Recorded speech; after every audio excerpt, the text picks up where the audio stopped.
Hey guys, welcome back to episode 5 of the STK podcast, Spill the Karak. You know what it is. My name is Ahmed. And I'm Idris. And I'm going to be very honest with you. We are recording this intro after we've recorded this episode 5. And the reason for that is we didn't really know what we're going to talk about today. Yeah. We thought we'll try something different. So today we're going to be talking about a lot of things. Yeah. Right? The plan was to talk about something and then we'll record the intro so we can tell what we spoke about. Yeah, But that didn't work. That didn't work. Because we talked about a lot of things, but in store for you we have everything from philosophy, science, religion, and also some dumb stuff that we've been doing in the last couple of days. So stay tuned. Hope you like it, and roll the intro.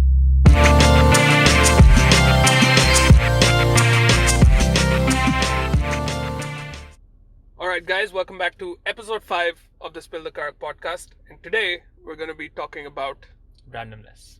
alright. Or I guess maybe. Let's see. It's random. Let's see Who where it knows? goes. Yeah, let's see where it goes. Okay. What is even randomness? Is anything random? What do you think about it? I have this weird thought in my mind, which is, so we know that the inherent nature of the universe is randomness, right? But if, according to that postulation, randomness is everywhere in the universe, doesn't that make it the actual order of the universe? That's what my point is, right? Is anything even random in that sense then? I mean, yes, at a microscopic scale from the universe, that is. Things maybe are random, they do seem random in a way, but then are they random on a macroscopic scale? Because if you add in the thing about the butterfly effect. By the way, I think it's called chaos theory, not butterfly effect. It's just somebody hypothesized that whole thing. The chaos theory is a very broad branch of mathematics, right? It's a mathematics, yeah. So, butterfly effect. What is butterfly effect? I mean, broad strokes, it's a butterfly flaps its wings in Japan and a reactor blows up in America. Right? It's basically about consequences, about causality. Yeah, I think a tornado comes in America. Right. Sounds more believable. Because but it is possible, yeah. Wings, right? If you go back in time, is it viable to go back in time? Because there are a lot of issues with going back in time, right? So many. First, biological issue. If you go back in time, you'll probably kill everybody there because the bacteria or the viruses you're carrying right now have evolved with the antibiotics that we take right now. So if you go back in time and they don't have those same antibiotics, they're not, their bodies, their immune systems aren't as good as ours is, so they might die. True. Because of the infections, right? And that actually used to happen. People should die if they got an infection. If you cough, they'll just ring the bear bell and be like, okay, yeah, take this guy away. Very reminiscent of what's happening right now. So that you can't go back in time because of that reason, first of all. Let's say you wore a hazmat suit or whatever. And similarly, you can't go forward in time because the same thing would happen to you. Yeah, you would die. Right? Yeah. But obviously, if you go back in 10 years, maybe nothing would happen, right? True. Okay. But then there's other paradoxes that come into play there, right? Yeah, let's talk about the paradoxes. Because that will kind of probably let's see if it joins to the butterfly effect thing, or maybe we'll just go somewhere else with it. Who knows? Very random day. It's random. So if you go back in time and let's say I have so many thoughts about this right now in my head that I don't know what to talk about right now. It's so weird. But if you go back in time and you did something, you wouldn't know how it has affected the future. But at the same time, maybe you went back in time because you went back in time and you did something which changed the future that you could go back in time. I think if we're talking about the bootstrap paradox, we can look at it this way. Let's say you exist in modern day 2020 and your favorite author is Shakespeare and you want to visit him and your favorite book is Hamlet. So you carry it with you everywhere you go. And something happens with the time machine that messes up the calibration and you end up visiting Shakespeare before he has written any of his works, right? And you meet him and you have a good time and everything. You try not to sound too insane that I'm from the future and everything. You try to blend in. Eventually what happens is, let's say you give him the book. You give him Hamlet that he wrote as a gift to him. And you don't tell him anything. You just tell him that it's a gift from me to you. Yeah.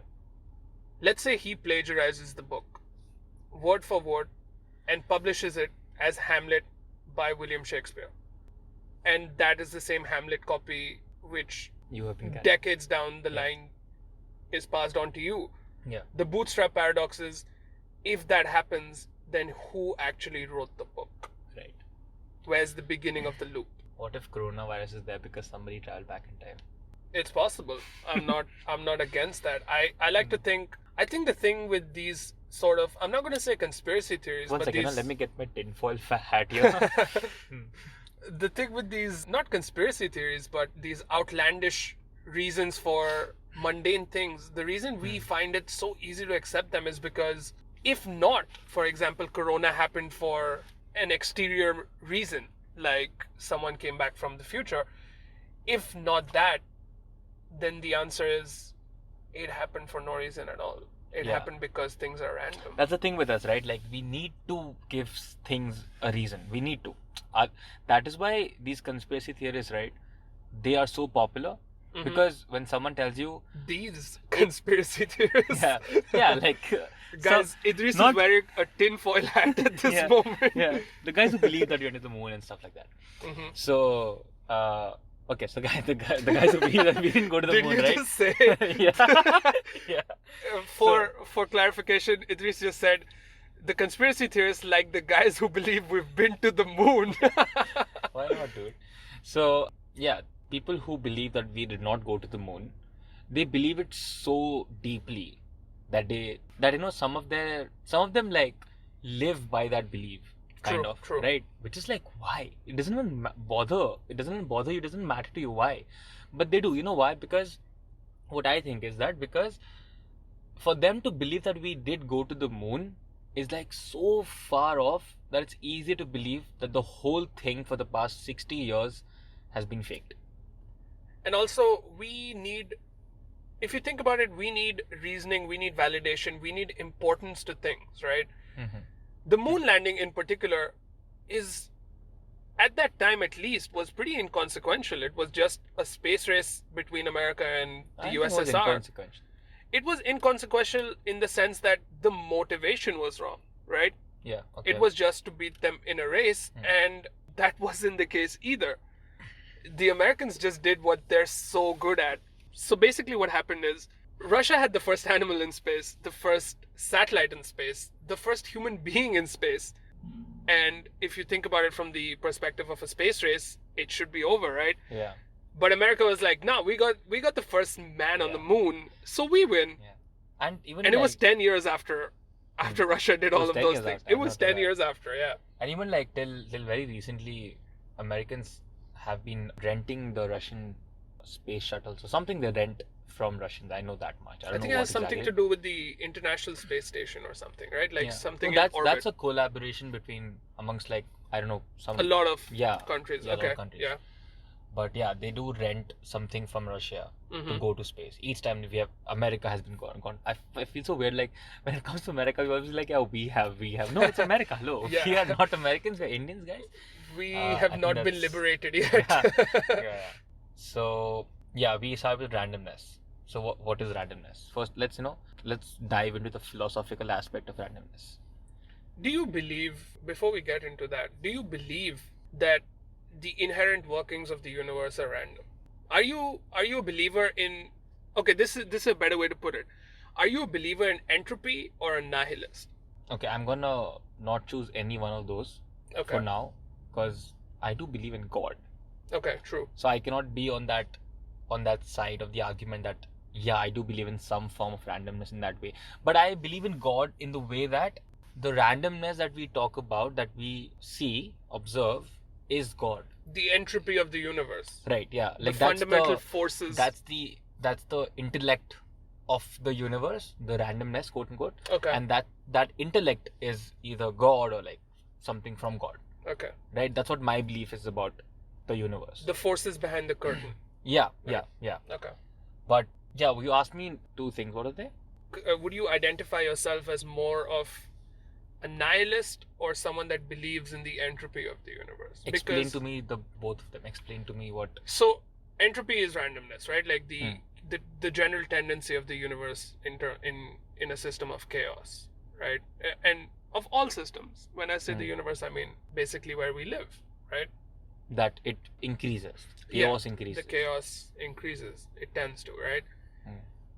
that is one thing. I feel like that is a scientific belief that randomness springs from that entropy, from that tendency to be disordered. But I feel like nihilism, in terms of philosophy, is accepting that randomness exists, but to a scale where that randomness, that lack of meaning for mundane things, makes you be like, nothing really matters if we're gonna die anyways. Okay, so That's why nihilism. wouldn't someone believe in entropy and then also be a nihilist? They could be, right?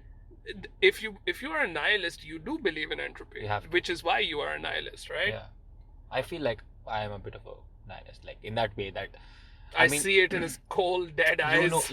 you know me personally, and you always say that I have the issue of oversimplifying things and living with it, like not really giving a fuck about anything, right? That's just how I live, because I feel like it doesn't even matter. Do I even care? It's not that does he care, but it's more like, because for example, like an 8th grader, Idris was fallen in love, and he was like, oh my god, does she care, right? But now it's like, do I care? The difference is that, right? Like if I start to think if other people care, then I do care, but I like to believe that I don't care, so then I don't care. But the thing is, anything about anything. I understand what you're saying, but the difference I have personally observed in you that differentiates you from a nihilist, in my perspective, is that you believe that certain things don't matter in the grand scheme of things. Okay. I like to say that I believe that nothing matters, but yes, obviously the way I am, I can't be that. So you believe that even if, let's say, if you say that none of these minor things matter in the larger plan of the universe, right? But I feel like for true nihilism, you believe that larger grand plan doesn't exist. All of it is random. Okay. You see the distinction? You know what I mean? Yeah. No, then I'm not a true nihilist then. To be completely honest, like these archaic psychological, philosophical rather, theories and methodologies of how you should live your life, I feel like every single one of them are a form of extremism because there's no balance in any of them. For example, Stoicism, right? Diogenes, we've spoken about this. His theory, if you take it in moderation, is, I would say, the birth of minimalism, which I personally believe in. I think I'm a minimal. Do you know what year he was in? Like, do you know the dates? Disclaimer, I don't know anything, but I think like 600 or something. No, I have no idea. Do not quote me on that. Because what I'm trying to get at is that, was he alive before mainstream religions were there or after? I mean, I think then he wasn't the beginning of minimalism. Because I feel like the minimalist idea that we have, a lot of it comes from religions. Because like a lot of religions teach you to, give up everything and basically that, be a minimalist. So what their idea is that... I can only think of Buddhism that does that, to be honest. No, even Hinduism does it. Even Islam has it. So does Christianity. Okay, I see what you mean. If you become a... Okay. So, like, Islam does not have it to the extent that others have it, or maybe I'm not educated enough about it. But yeah, every religion does kind of have it. And if you are that in that category, then you are a very good in that religion. Okay. Like, you are a very pious person. It's the road to nirvana, basically. Yeah. So it's like that hope that everybody looks at and goes like, yeah, maybe I'll be that one day, that we kind of latch onto. So it's one of the selling points of the religions, basically, is what I'm saying. Okay. It's a selling point for the religion. So I know Diogenes existed at a time where Alexander the Great was alive as well. So I'm pretty sure religions did exist. I'm not going to say that they were as organized as they are today, but I mean, Christianity did exist. Ancient Christianity did exist. What's ancient Christianity? Is it different from... Is it after, like, is it by ancient, do you mean before Jesus Christ? No way. I mean, Alexander was alive, right? Not before Jesus, but just ancient in the sense that it wasn't as organized as it is now. The church wasn't as organized of an institution as it. Don't quote me on this, and I think that organized church thing came up around 1400 years ago. Okay. So 600 years after Christ is what I kind of... Maybe I've read this somewhere, I'm not sure. Okay. But that's what we do. So a quick dive into who Diogenes was and what Stoicism basically is. Stoicism, at its fundamental, advocates the need to reject all worldly things, to reject all material things, right? Which is why I said in the beginning that a lot of these philosophical methodologies for life are extremism, because minimalism is a good thing. I identify as a minimalist, and I believe it's so much better than the alternative, which By is the way, hoarding. Ahmad is wearing a cap at 8:30 p.m. in the car. Yeah, And he's a my, minimalist. my hair is getting in my eyes. But yeah, Cut it. and what Diogenes did was take that to the extreme. For instance, he used to live in a clay pot in the Yeah. middle of town. Let that sink in. He used to live in a pot. He was alive during Aristotle, right? Or Socrates. Oh, that's a really good one. Yeah, it was one of them. I think it was Socrates. No, it was Aristotle, because Aristotle was the mathematician, Right. That's a really good one. Diogenes was by no means stupid. Yeah. Not at all. He was Yeah. a smart person. Like, if you guys know about DC Comics, like, Joker isn't insane, he's super sane. Because he Right. looks up to the camera and goes like, I know I'm in a comic book. Right, So that's what right. Diogenes is right now, He basically. sees Yeah. behind the curtain, right? Yeah. And it's very interesting that you mentioned the Aristotle thing. Yeah. Him and Aristotle would often lock horns because Aristotle kind of hated him. Yeah. And there's a lot of really funny stories there, but one that comes to mind is there was this competition going on basically, which was who can most simply define a human being in Okay. as little words as possible. Hmm. And Aristotle, in his infinite wisdom, was winning that competition because his explanation at that point was a human being is a featherless biped. Hmm. Now, if you think about it, there are featherless bipeds that exist, for example, kangaroos, right? But this was, at that time, information had no way Yeah. of getting from Australia to Australia where was they still, were. it was insignificant even back then, basically. Yeah, it was a British prison. Yeah. Australia is not real. So they didn't know that kangaroos exist. So Yeah. their understanding and their explanation for what a human being was, for what a man was a featherless biped. And just out of spite, just to spite Aristotle. Aristotle used to do a lot of university lectures at that time.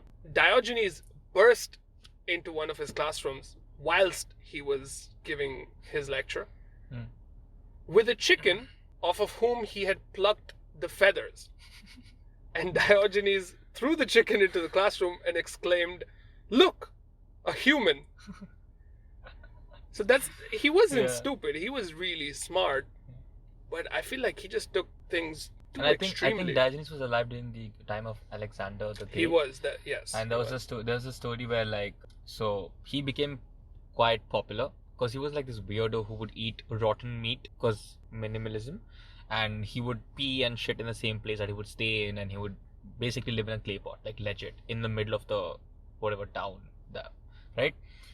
So Alexander got to know about him, and he was kind of curious. Alexander went to meet him. Alexander was actually very impressed. He was by him. impressed, yeah, right. Yeah. He was impressed. So he went to meet Diogenes, and I don't know what they must have spoken or something, and then he asked, "What do you want? Tell me what you want. I'll give you anything you want because you've impressed me so much." No. So it started off with, he says to him, "If you could be anyone in the world, Okay. who would you choose to be?" Uh-huh. And he says, "I would choose to be Diogenes." Okay. Diogenes says, "I would choose to be Diogenes." Okay. Yeah, that was the thing, which impressed Alexander. Yeah. Right. And then he asks him, "If you weren't Diogenes, who would you choose to be?" Hmm. And Diogenes says, "I would choose to be Diogenes yet again." And then, yeah, go on. Yeah, and then Alexander was like, "Okay, tell me what do you want? Like, I'll give you anything you want." And so, okay, Alexander the Great is the great Alexander. Okay. Set the scene. Rich dude, like a really rich dude. Like, imagine Jeff Bezos came to your 1 BHK and he asked you, "Tell me what do you want," and you can say anything to him. He's the conqueror of the world. Yeah. Right. And Set the scene. It's a warm spring afternoon. The Okay. sun is out. Yeah. Right. Yeah. So, yeah, Alexander asks him that, and Diogenes replies, Diogenes says to "I'm him, building suspense." yeah. Drum roll, please. Alexander asks him, "What is the one thing I could do for you?" And Diogenes says, "Could you move out of the way? You're blocking the sun." Yeah. And that's insane, right? Yeah. I feel like it's one of those things where, in retrospect, everyone says that modern day geniuses, in the sense that modern compared to during your lifespan, once they're dead, they're always riding that fine line between genius and insanity. Yeah. Like, Right? you know that they're geniuses, but you would never behave like them because you kind of feel like, no, that would be insane. Like Tesla, who, according to me, is honestly my favorite inventor, scientist, like Right. Iron Man in real life. He was in love with a pigeon. Really? I did not know that. He was actually in love with a Like, pigeon. sexually attracted. No, he wasn't sexually attracted. This is where Idris's budgie history comes up. But he was in love with the pigeon. And quite often, I don't know, I feel like, is it because, do they do these quote unquote insane and rather eccentric things because they see the truth of the world? They see what we are forcibly not willing to see. You know, when we were talking about big tech and social media, Go watch episode 3 and 4 out right now on the YouTube channel. yeah, I think were about to discuss about how people would live their lives before the blast, this whole burst of social media, or like not in social media, just mobile phones. True. Right? Kind of made me think about one thing. I feel like if you know the truth that people have told you that is the truth, you will never know the real truth. Like, not knowing anything then makes you go forward in the direction of finding the truth that lies behind the curtain. So you have to have that personal, individual quest. Right. And you have to be like this very isolated person and kind of a weird guy, basically. Because for us, what is weird? True, that's very important to say. Weird by society's expectations. Because what we say is weird is because society has told us, or like people have told us, that this is weird and that is not weird. And that is the truth for us. But if nobody told me about it, I would be just myself, kind of. And then myself, I would come up with the truth that I observe. So there would be no bias in it.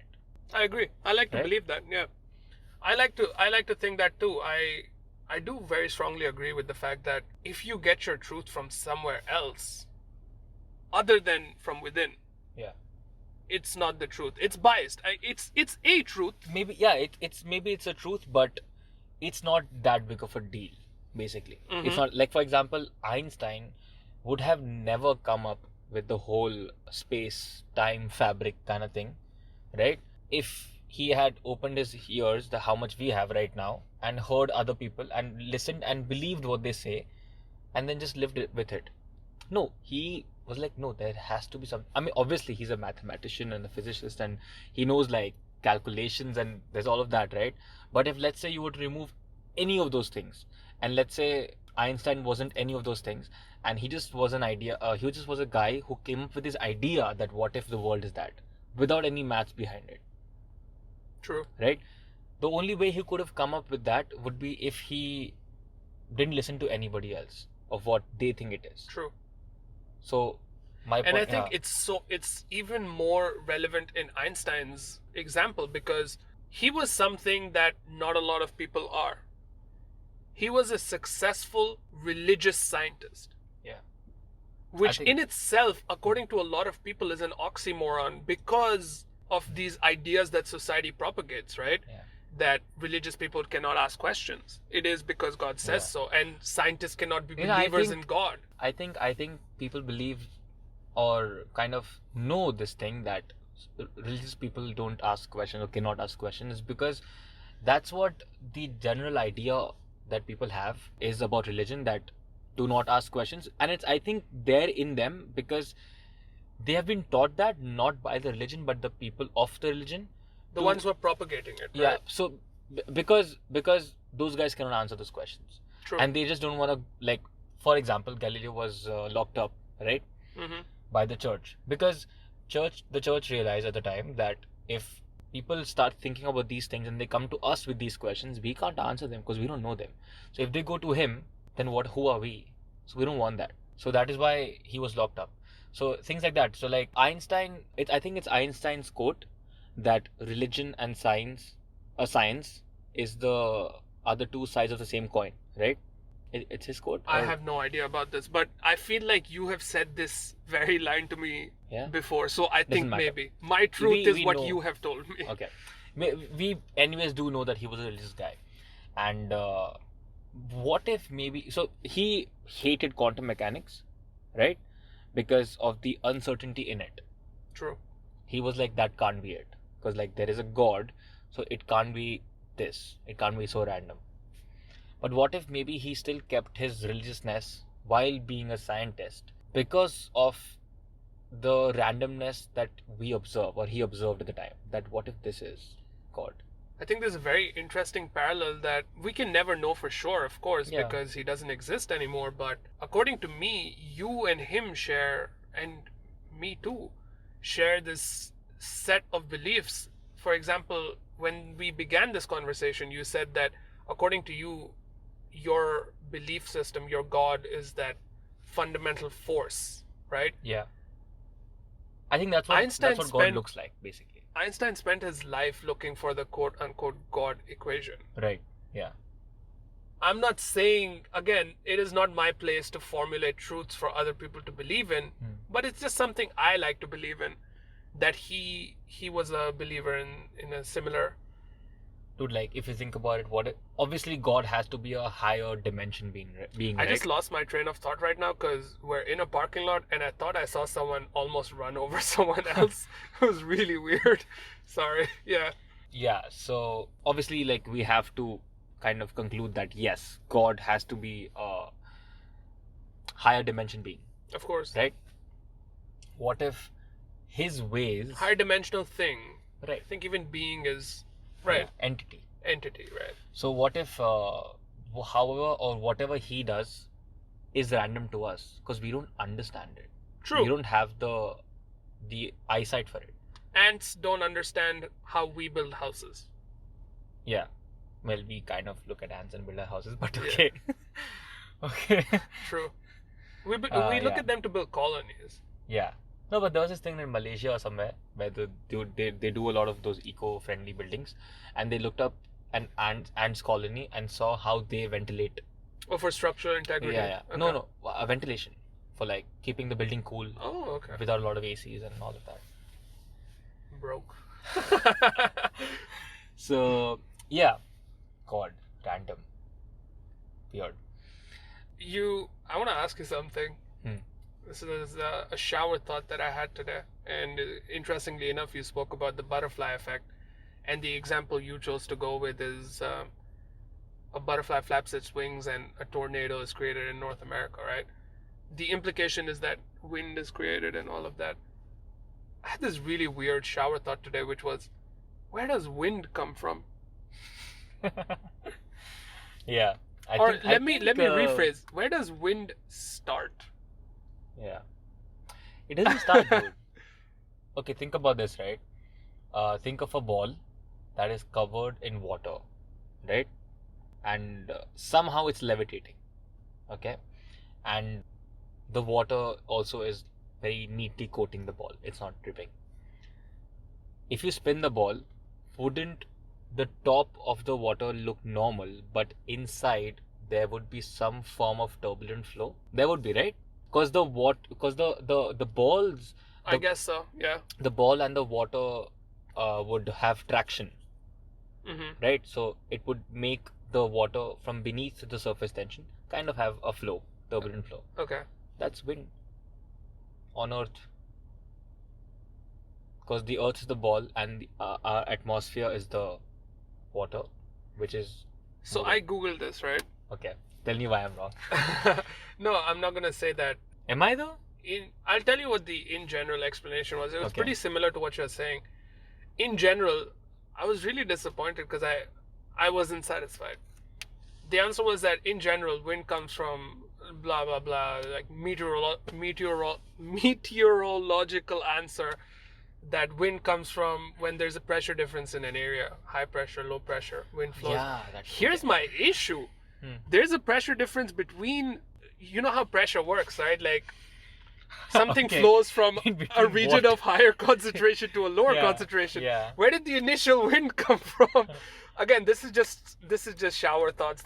We're not talking science here. We're just trying to have some fun, really.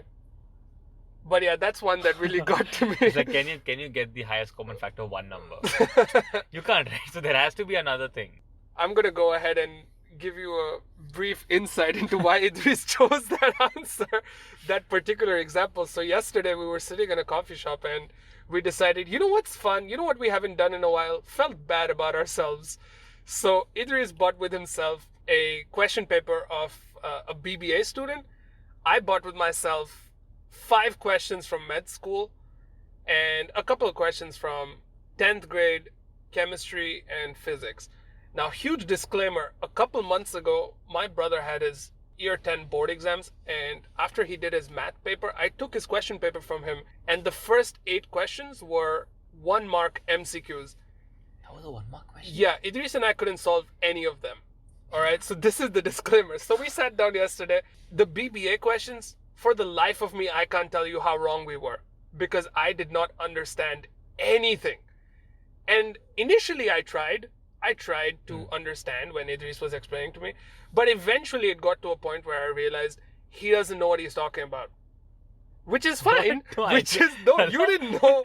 I knew what I'm talking about. Idris was making balance sheets in his mind under the assumption that, oh yeah, we're okay, we know this question, and he was skipping entire sections like that.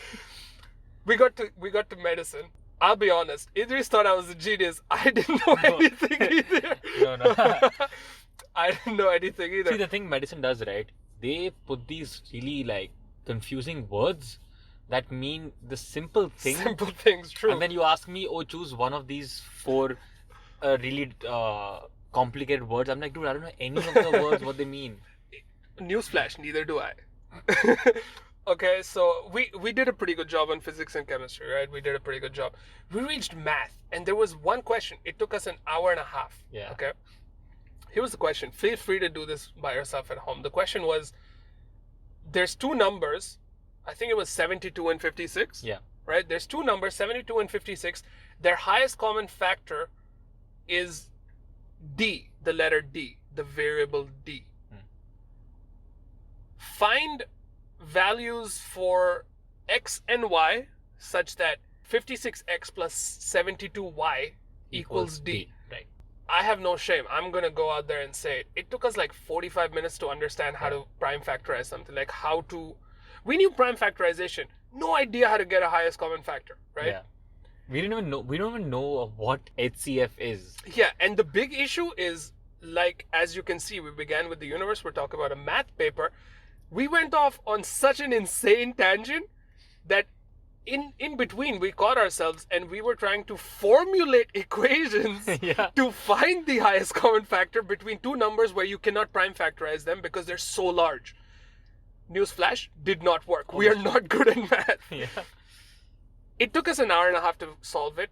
It was fun. Because after an hour and 25 minutes we Googled it. Yeah, that's... And the last 5 minutes we just copied it.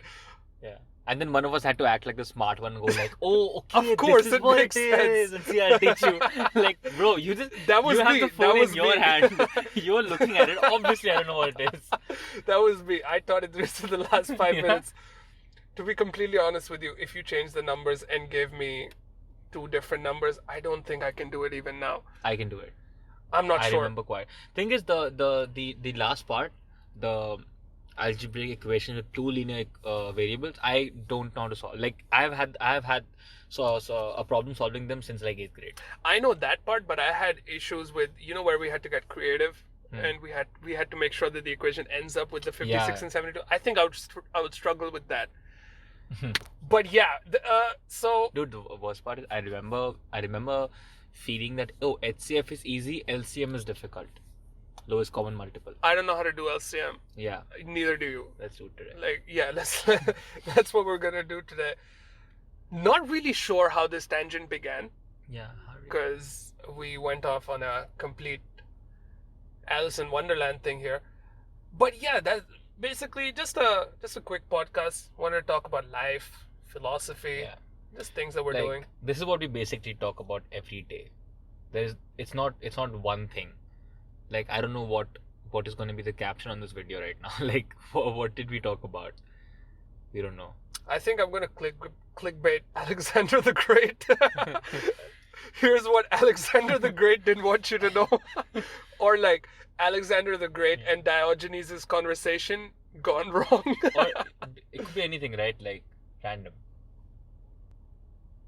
I left that pause there for dramatic effect. I was thinking it would hit me, but it didn't. Well, we'll start saying this if you guys have watched till here.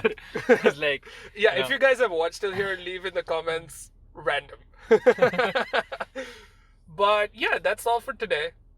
Just a quick one. We tried something new. Let us know how you like this casual sort of podcast, and we will see you guys in the next one. Like always, like, share, subscribe, leave a comment for us down below. Let us know what you guys want us to talk about. Let us know how you thought of this video. That's all. Anything else? See you guys in the next one.